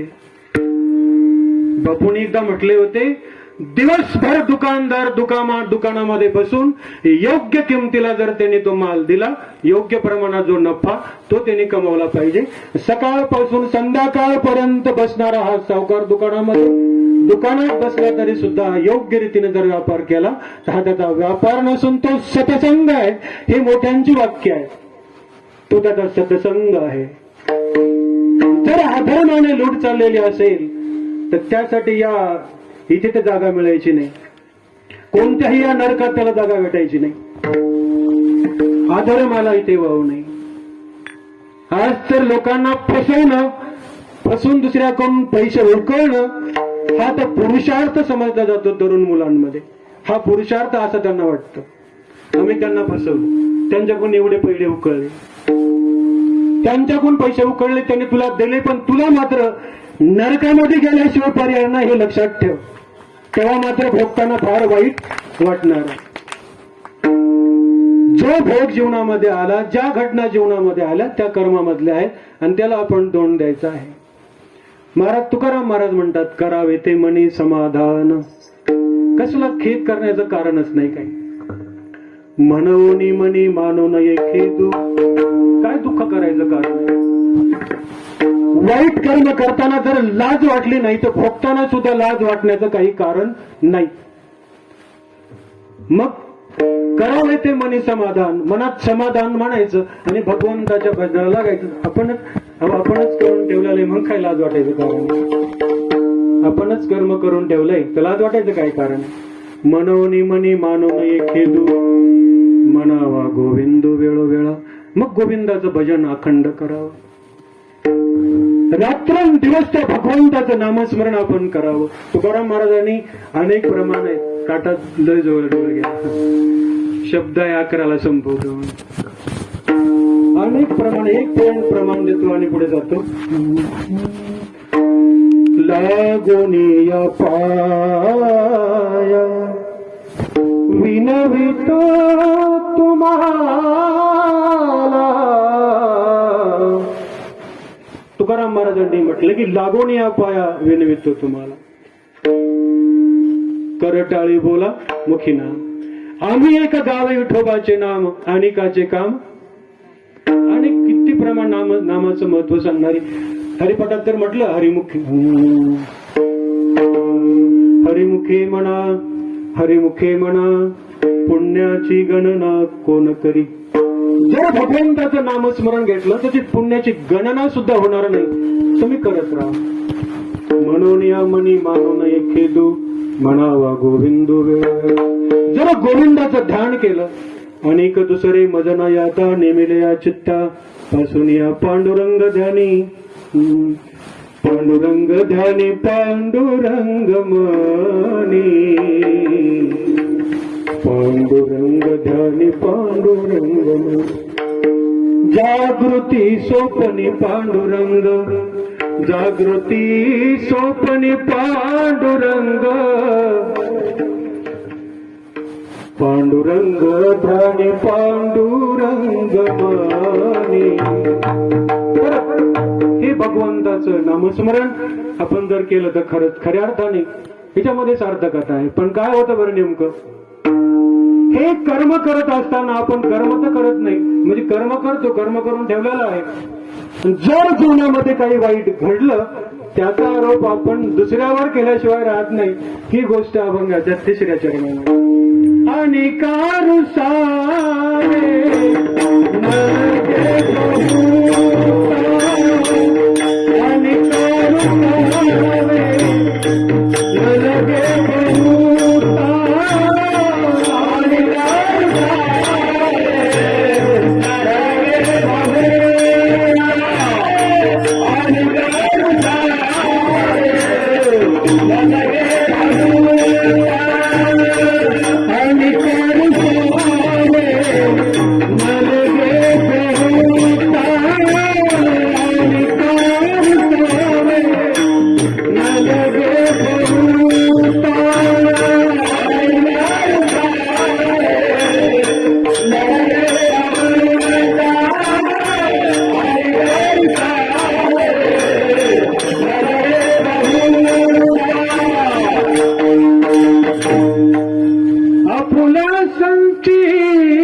जगद्गुरु तुकाराम महाराज म्हणतात की अनिका रुसावे नलगे बहुता.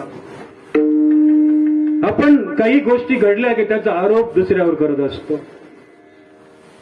जीवनामध्ये जर काही संकट आलं, घरातले लोक म्हणतात ही पांढऱ्या पायाची सून घरात आले तेव्हा बसून असं झाले. मला सांगा, घरामध्ये सून आली म्हणून हे दुःख आलं का पाठीमागे कर्म वाईट करून ठेवलं होतं म्हणून दुःख आलं? सांगा ना नेमकं काय. घरामध्ये सून आली म्हणून दुःख जीवनामध्ये आलं का पाठीमागे कर्म वाईट करून ठेवलं होतं त्याचं फळ हे भोगायला आलंय? काय नेमकं सुनामुळे दुःख आलं का?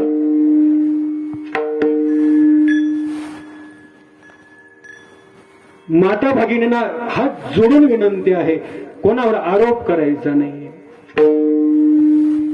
घरामध्ये सून आली तेव्हापासून हे दुःख भोगायला आलं. दुसरा म्हणतो नाही, त्या शेजाऱ्यामुळे आमचं वाईट झालं. शेजाऱ्यामुळे वाईट होत नाही कोणाचं, शेजाऱ्यामुळे कोणाचंच वाईट होत नाही, लक्षात ठेवायचं. दुसऱ्यावर आरोप करायचा नाही. जे जीवनामध्ये दुःख आलं ते पाठीमागे कर्म करून ठेवले त्याचं. जे दुःख आहे ते पाठीमागे जे कर्म केलं ते भोगायला तुम्हाला आलंय.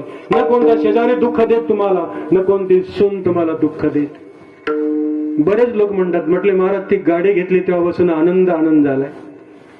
अरे वेड्या, गाडी ती आनंदालाही कारण नाही, गाडीच्या दुःखालाही कारण नाही. गाडीचं काहीच घेणं देणं नाही. व्यवसाय निमित्त फळ देत से संचित.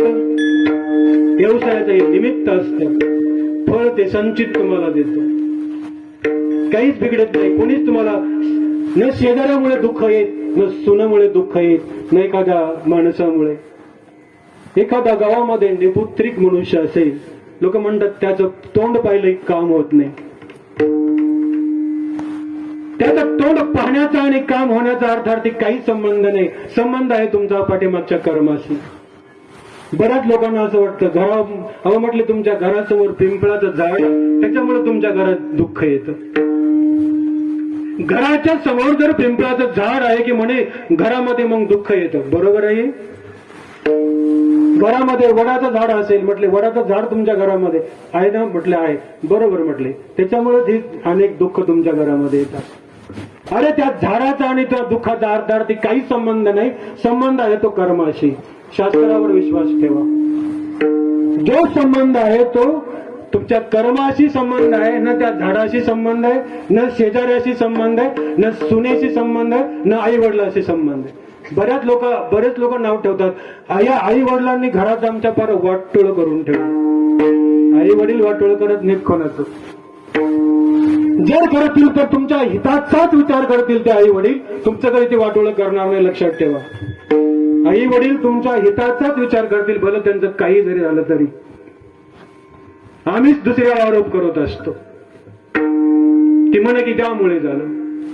गाडी घेतली तेव्हापासून आमच्या घरामध्ये त्या गाडीमुळे आमचं चांगलं झालं. अरे गाडीमुळे झालंच नाही. जेव्हा चांगल्या कर्माची फळं भोगायला आली तेव्हा तुमच्या घरामध्ये आनंद निर्माण झालाय. गाडीमुळे झालं नाही, घोड्यामुळे झालं नाही, गाडव्यामुळे झालं नाही. हे कोणामुळेच होत नसतं. जेव्हा ते कर्म तिथं भोगायला येतं त्यामुळे ते भलं होतं. अजून एक उदाहरण सांगतो तुम्हाला पटण्यासारखं आहे. थोडी वेळ राहील. एक समाजामध्ये महाभारताचा फोटो आहे. यदा यदा हि धर्मस्य ग्लानिर्भवति भारत अभ्युत्थानम धर्मस्य तदात्मानं सृजाम्यहम् परित्राणाय साधूनां विनाशाय च दुष्कृतं धर्म संस्थापनार्थाय संभवामि. युगे युगे हा श्लोक आहे. त्या फोटोच्या तिथं श्लोक असतो आणि ते हातामध्ये चक्र घेतलेलं भगवंताचं चित्र आहे. बऱ्याचशा लोकांचं असं म्हणणं, हे जर चित्र घरामध्ये ठेवलं तर म्हणे महाभारत घडतं. हे भगवान श्रीकृष्णाचं चित्र जर आपल्या घरामध्ये राहिलं तर आपल्या घरामध्ये दुःख येतं, घरामध्ये वाईट घटना घडतात. अरे अमंगलाचं मंगल करणारा तो भगवान परमात्मा आहे. नुसतं नाव घेतल्याबरोबर मंगल होतं. त्या भगवंताच्या चित्रानं कधी अमंगल होईल? मंगलाचं भवन असणारा तो परमात्मा. मंगल भवन मंगल अमंगलाचं मंगल करणारा तो परमात्मा आहे. म्हण की त्या भगवंताचं चित्र घरामध्ये ठेवल्याने घरामध्ये संकट येत असतात. तुझ्या एवढा मूर्ख जगाच्या पाठी असेलच कोणी नाही. भगवंताचं चित्र घरामध्ये ठेवल्याने कधी अमंगल घडतं? जर तुमच्या मनामध्ये विश्वास आहे तर असं होऊ शकत नाही. जर घडलं अमंगल तिथे संबंध कर्माशी आहे. त्याचा संबंध कर्माशी आहे. म्हणे घरामध्ये महाभारत चालू होतं. महाभारत या शब्दाचा अर्थ काय? भांडण चालू होतं.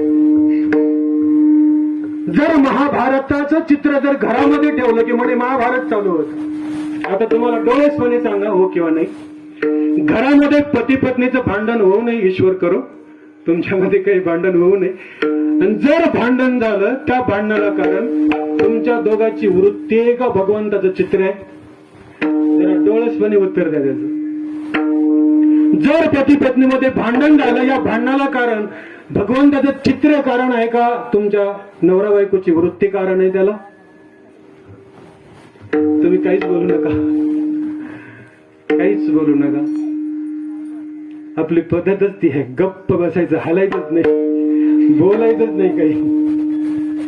आता काहीच बोलायचं नाही. काय वाटतं तुम्हाला? नाही भगवंताचं चित्र घरामध्ये आहे म्हणून तुमच्या घरात भांडण झालं. तुमच्या काहीच चुका नाही त्याच्यामुळे. तुम्ही फार सज्जन आहात दोघं पण. तुम्ही दोघं पण फार सज्जन आहात. चित्र खराब आहे, चित्र वाईट आहे, ते फेकून द्या विहिरीमध्ये. आणि काही दीडशाने असणारी मंडळी ते चित्र गंगेमध्ये टाकून द्या, मंदिरात नेऊन ठेवा, मोठ्या ओढ्याला फेकून द्या असं म्हणतात. आणि आम्ही दीडशाने असणारे चित्र घेऊन मंदिरात किंवा पाण्यामध्ये फेकून सुद्धा देतो. तुम्ही गंगेवर, विहिरीवर, रस्त्यावर ही चित्र तुम्हाला पाहायला सुद्धा भेटली असतील. मला पाहायला, मी स्वतः पाहिली. सांगणारी ती आणि ऐकणारी तुम्ही मंडळी. घरामध्ये वाईट प्रसंग घडला त्या चित्रामुळे घडला का आपल्या कर्मामुळे घडला?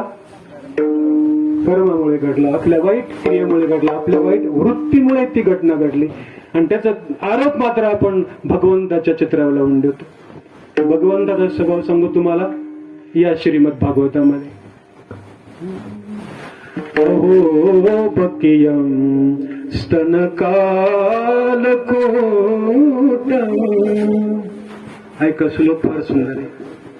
जिगांसया पायत साध्वी लेभे गतिं धातुचिता कौवा दयालो शरणं व्रजेम. अहो बकियं स्तनकालकोटं. ती पुतना मावशी आपल्या स्तनामध्ये विष भरून भगवंताला मारण्यासाठी आली होती. आणि त्या विष घालून मारणाऱ्या भगवंताला आलेली जी पुतना मावशी, तिला सुद्धा त्या भगवंतानं तिचा सुद्धा उद्धार केला. जी गती आपल्या आईला द्यायची होती ती गती तिला देऊन टाकली. अनेक राक्षस लोक मारत, तो शिव्या देणारा कोण? शिशुपाल का?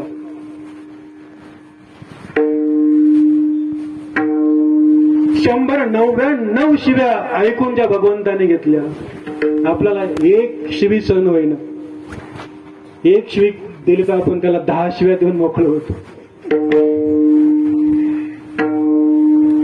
नवरा एक शब्द बोलला तर बाई 5-50 लावूनच. इथल्या महिला सोडून इथे राहायचंय तासभर अजून. इथं होणार नाही शक्यतो असं आमच्या भागामधलं काम.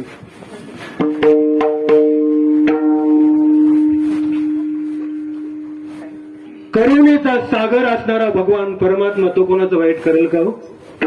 परंतु भगवंताचं चित्र म्हटले घरामध्ये असतं तर महाभारत चालू होतं. तुकाराम महाराज म्हणतात की अनिका रुसावे नलगे बहुता. अनिका रुसावे नलगे बहुता आपुल्या संचिता वासुनिया. अरे जे काही दुःख आलं जीवनामध्ये ते आपण पाठीमागे आपल्याकडून कळत न कळत घडलेली काही कर्म आहे. कित्येक असे पाप आहेत की आपल्याला कळत सुद्धा नाही. मला दुसऱ्याची निंदा करणं हे पाप आहे, द्वेष मत्सर करणं हे पाप आहे. ही अशी पाप आपल्याकडून अनंत घडतात आणि त्या पापाची फळं आपल्याला भोगायला येत असतात. म्हणून कोणालाही कोणावर आरोप करू नका.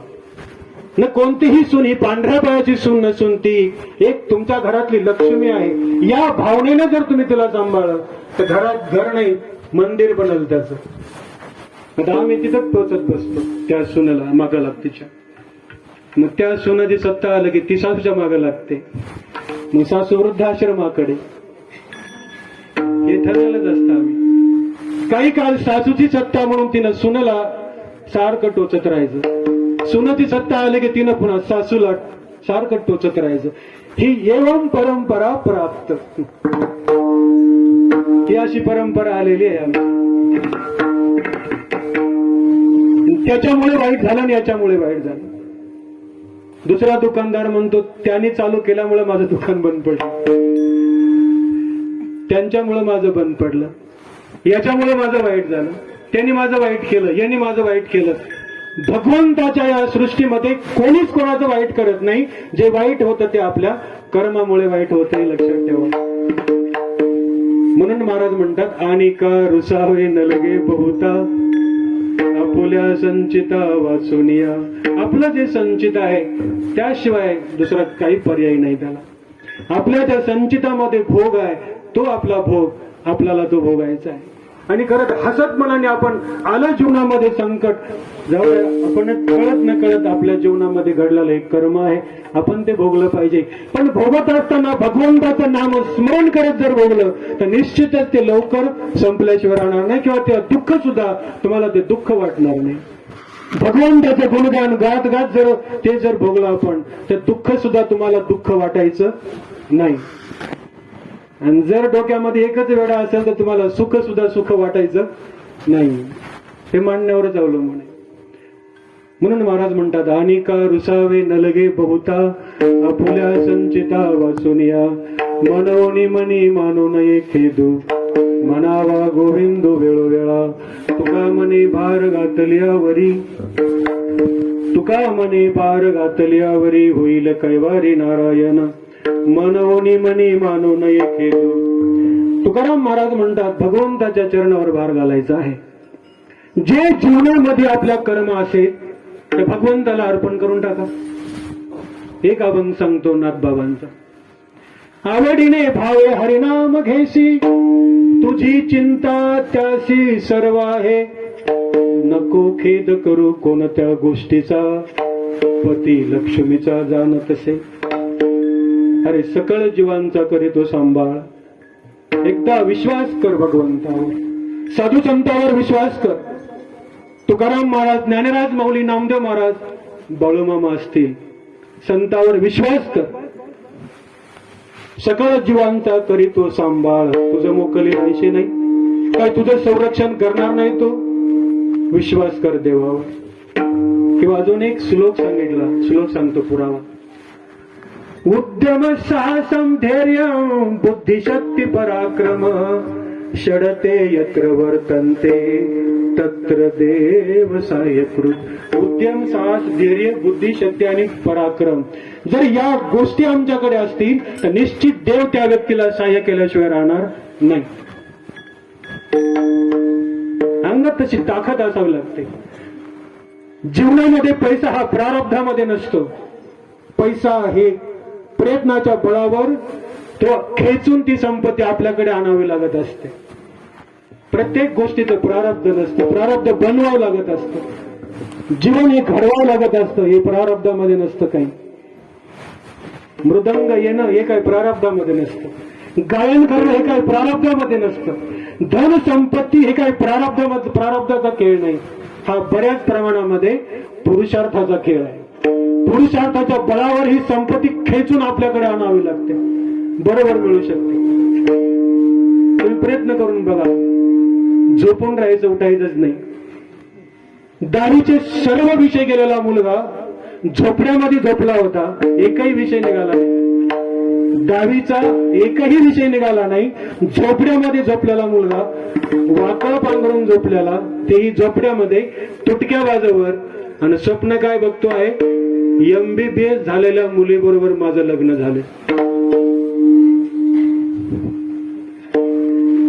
कोठं तुझी तुटकी बाज, कोठं ती तुटकी वाकळ, सगळे विषय तुझ्या दहावीचे गेले नालाय का. आणि स्वप्न पाहतो की MBBS झालेल्या मुलीबरोबर माझं लग्न झालं. शक्य आहे असं? हे शक्य आहे का? शक्य नाही. आणि जर अभ्यास केला तर महाराज, गणेश महाराज, अभ्यास केला तर शक्य की नाही? शक्य आहे. हे शक्य होऊ शकतं. अभ्यासाच्या बळावर हे शक्य होऊ शकतं. किती गरीबाचा मुलगा सुद्धा तो श्रीमंत होऊ शकतो. गरिबीमधून श्रीमंत होण्याचा एकमेव उपाय तो अभ्यास. असाध्य ते साध्य करीत असायास कारण अभ्यास तुका म्हणे. मग उद्योग करायचा आहे. उद्यम, साहस, धैर्य, बुद्धी, शक्ती आणि पराक्रम या जर गोष्टी असतील तर या जगातली कोणतीच अशी वस्तू नाही की ती तुम्हाला मिळणार नाही. अजून एक श्लोक आहे पहा, त्याच्यामध्ये असं म्हटलंय, उद्योगिनम सतत मात्र समेती लक्ष्मी. लक्षात ठेवा, उद्योगी माणसालाच संपत्ती प्राप्त होते, हे लक्षात ठेवा तुम्ही. उद्योगिनम सतत मात्र समेती लक्ष्मी दैवम ही दैव का पुरुषा वदंती. आमच्या दैवात असेल तर मिळेल, दैवात असेल तर मिळेल, दैवात असेल तर मिळेल. कवी म्हणतो हे लोक आळशी आहेत. दैवात असेल तर मिळेल असं म्हणणारी ही माणसं आळशी आहेत. रामचरित मानस मध्ये लक्ष्मण म्हणतोय, दैव दैव ह्य आलसी पुकारा. या आळशी लोकांचे हे शब्द आहेत. माझ्या दैवात असेल तर भेटेल, दैवात तुला काहीच भेटत नाही, लक्षात ठेव. सगळ्या गोष्टी प्रयत्न साध्य आहेत, प्रयत्नाच्या बळावरच त्या मिळू शकतात. आणि तुला जे पाहिजे ते मिळू शकतं. तुकाराम महाराज म्हणतात, देव हो म्हणती ते देवची होती. तू जर ठरवलं ना देव व्हायचंय, तो देव सुद्धा होऊ शकतो, पण प्रयत्नाच्या बळावर. माझ्या कर्मात असेल तर होईल, कर्मात असेल तर मला मृदंग येईल, कर्मात असेल तर मला गायन येईल, कर्मात असेल तर पैसा येईल, कर्मात असेल तर घर होईल. हे काही आपल्या बापाची खीर नाही, लक्षात ठेवायचं. त्यासाठी प्रयत्न करावा लागेल. प्रयत्न केल्याशिवाय यातलं काहीच मिळायचं किंबहुना तुकडा सुद्धा भेटायचा नाही प्रयत्न केल्याशिवाय. एवढा मोठा जंगलाचा राजा तो सिंह काही झोपून आपण होऊन हरण त्याच्या अंगा उडी मारतं का? एखादा हरण आलं सिंह आपल्याला आपण होऊन त्याच्या अंगा उडी मार. काय एखादा मनुष्य त्याच्या अंगावर जाऊन उडी मारणार आहे मला खाय म्हणून? मला खा म्हणणार आहे एखादा मनुष्य? त्या सिंहाला सुद्धा शिकारीसाठी धडपडावं लागतं. धडपड केल्याशिवाय सिंहाला सुद्धा काही भेटत नाही. किंबहुना प्रयत्नाची पराकाष्ठा करावी लागते, तेव्हा साध्य भेटल की न भेटल याची गॅरंटी नाही. पण धडपडल्याशिवाय काहीच भेटायचं, मग धडपडलं पाहिजे. मुली असतील धडपडलं पाहिजे, मुलं असतील धडपडलं पाहिजे. धडपडल्याशिवाय काहीच भेटायचं नाही, धडपडल्याशिवाय काहीच भेटायचं नाही. उद्योगिनम सतत मात्र समेती लक्ष्मी दैवम हि दैव का पुरुषा वदंती दैवम निहत्य कुरु पुरुषम आत्मशक्त्या. प्रयत्नाच्या बळावर, बुद्धीच्या बळावर, सामर्थ्याच्या बळावर, या ताकदीवर आपल्याला हे जे संपत्ती आहे, कला गुण आहेत, हे सगळं खेचून आपल्याकडे घेऊन यायचंय. बुद्धीच्या बळावर हे मिळू शकतं तुम्हाला. आणि यत्ने कृते न सिद्धती को अत्र दोषा. जर प्रयत्न करून सुद्धा जर एखादी गोष्ट मिळालीच नाही तर कवी म्हणतोय, हे करत असताना आपली काय बरं चूक राहिली त्याचा विचार केला पाहिजे. काय चुकलं माझं? मी एवढी प्रॅक्टिस केली तरी सुद्धा मला कीर्तन वाजवता येत नाही. काय चुकतंय माझं? नेमकं काय चुकतं त्याचा विचार केला पाहिजे. लहानपणापासून व्यवसाय करतो पण त्या व्यवसायात मला पैसा भेटत नाही. काय चुकतं माझं? त्याच्यावर आम्ही विचार केला पाहिजे. मान सन्मान जो ज्या प्रमाणामध्ये मला मिळायला पाहिजे तो मिळत नाही. काय चुकतं माझं? त्याच्यावर आम्ही विचार केला पाहिजे. म्हणून नाथ बाबा म्हणतात की एका जनार्दनी भोग प्रारब्धाचा आणि हरी कृपे त्याचा न्यास झाला. जर हरीची कृपा होईल तर हा भोग सुद्धा एका क्षणामध्ये संपल्याशिवाय राहणार नाही. महाराज ब्राह्मण, सुदामा ब्राह्मण याच्या जीवनामध्ये यांच्या जीवनामध्ये सुख आणि संपत्ती नव्हतीच. किंबहुना एक भागवतातला प्रसंग आहे आत्मदेव ब्राह्मणाचा, तुम्हाला माहिती, आपण ऐकतो नाही. अहो म्हटले, तो म्हणतो आहे की मला मुलगा नाही रडत होता अरण्यामध्ये, आणि तिथं संन्याशी बाबांची भेट होती. अहो म्हटले, बाबा तुम्ही रडताय, तुम्ही तरी या जन्मासाठी रडताय. सप्त जन्मावधी तव पुत्र नैवच नैवच. अहो तुम्ही म्हटले एका जन्मासाठी रडताय, तुम्हाला तर 7 जन्मापर्यंत मुलगा होणार नाही, आणि तुम्ही तर एका जन्मासाठीच रडताय. मग तर जास्तच मोठा स्वर केला यांनी. मी तर एकाच जन्मासाठी रडत होतो. या बाबांनी तर 7 जन्माचा खुलासा करून टाकला की 7 जन्मापर्यंत आता मला मुलगा होणार नाही. पण लक्षात घ्या, जर एखाद्या साधूने हाताशी धरलं तर निश्चितच या कर्माचा नाश झाल्याशिवाय राहणार नाही. ही गोष्ट तेवढीच खरी आहे. एका जनार्दनी भोग प्रारब्धाचा हरी कृपे त्याचा नाश झाला. आणि त्या आत्मदेव ब्राह्मणाला 7 जन्मापर्यंत मुलगा होणारा नव्हता, तरी सुद्धा साधूने फळ दिलं, जा तुला मुलगा होईल. आणि खरंच त्यांना मुलगा झाला. होऊ शकतं असं. संतांची वचन ही खोटी होत नाही, म्हणून संतांच्या वचनावर विश्वास ठेवा. इथे आपल्या या गावामध्ये बाळूमामा या संतांचं मंदिर या कार्यकर्त्यांनी, सतीश भाऊ आणि त्यांचा जो मित्र परिवार, त्यांनी हे इथं उभं केलं. ते खरं तुमच्या आमच्या उद्धारासाठी, कल्याणासाठी हे आवश्यक आहे अशा गोष्टी. आणि त्या निमित्तानं हे एवढं सप्ताहाचं आयोजन या कार्यकर्त्यांनी, किंबहुना सतीश भाऊ हा मित्र परिवार त्यांचा आणि त्यांचे कार्यकर्ते, किंबहुना गाववाले, या सर्वच कार्यकर्त्यांसाठी एकदा जोरदार टाळ्या वाजवा. साधू संत आपल्या जीवनामध्ये अत्यंत आवश्यक आहे. मिले कोई ऐसा संत फकीर, कवि बोलता है, हे परमात्मा, हे मेरे मालिक, तू मिले या न मिले, लेकिन कोई ऐसा पहुंचा हुआ संत मिल जाए इस भवदर्या से पार लगाने वाला. संसाराला येणं आणि मरणं हा जो भवसागर आहे, भवसिंधू आहे, याच्यातून पार पाडणारा एखादा साधू, त्या साधूची भेट व्हावी असं कवी म्हणतोय. मिले कोई ऐसा संत फकीर, पहुंचा दे भवदरिया के तीर, पहुंचा दे भवदरिया के तीर. असा एखादा साधू, असा एखादा संत, आणि सगळ्यात महत्वाचं आहे, जर आपण साधू संतांची सेवा केली, देवाची सेवा केली आणि देवाची जर कृपा झाली तर हे कर्म सुद्धा गहन कर्मना गती असं जे म्हणतो आपण, कर्म गहन आहे, हे कर्म सुद्धा आपल्याला बाधू शकत नाही. पण त्यासाठी त्या हरीची आणि त्या संतांची आपल्याला कृपा व्हावी लागते. हे जर आपण निश्चितच भगवंताचं नामस्मरण केलं, मनोनिया मनी मानो नये खेदू, म्हणावा गोविंदो वेळोवेळा, त्या भगवंताचं नामस्मरण करावं तर निश्चितच आपल्या जीवनामध्ये प्रगती झाल्याशिवाय राहायची नाही. ज्ञानेश्वर